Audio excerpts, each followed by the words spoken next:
Bobby Chemmanur international jeweller. Shoranur നിയോജക മണ്ഡലം BJP. തെരഞ്ഞെടുപ്പ് കൺവെൻഷൻ നടന്നു. ഷൊർണൂർ നിയോജക മണ്ഡലം ബി.ജെ.പി. തെരഞ്ഞെടുപ്പ് കൺവെൻഷൻ നടന്നു. കുളപ്പുള്ളി മയിൽവാഹനം ഓഡിറ്റോറിയത്തിൽ നടന്ന കൺവെൻഷൻ അപരാജിത സാരംഗി MP ഉദ്ഘാടനം ചെയ്തു. When I was there 2019 to 2024, 5 years in the earlier government, I was opposed at every point. No work was allowed to be done in my constituency by the then government, and that is why we all got together, the Bharatiya Janata Party people, and we all fought against the BJD.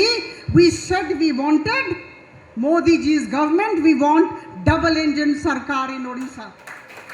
അതുകൊണ്ട് തന്നെ കേന്ദ്ര സർക്കാരിൻ്റെ ഭരണത്തിൻ്റെ ആനുകൂല്യവും അനുഭവവും യഥാർത്ഥത്തിൽ ജനങ്ങളിലേക്ക് എത്തിക്കണമെങ്കിൽ സംസ്ഥാനത്ത് കൂടി BJPയുടെ സർക്കാർ ഉണ്ടാവേണ്ടതുണ്ട് എന്നൊരു തിരിച്ചറിവിലേക്ക് ഞങ്ങൾ എത്തി. അങ്ങനെ ഞങ്ങളെല്ലാവരും ഒറ്റക്കെട്ടായി പരിശ്രമിക്കുകയും കേന്ദ്രത്തിലും സംസ്ഥാനത്തും ഒരേ സർക്കാരിനെ കൊണ്ടുവരികയും ചെയ്തു. അങ്ങനെയാണ് ഡബിൾ എഞ്ചിൻ ഗവൺമെൻറ്റിൻ്റെ ഗുണം ഇന്ന് ഒഡീഷയിലെ ജനങ്ങൾക്ക് അനുഭവിക്കാൻ സാധിച്ചത്.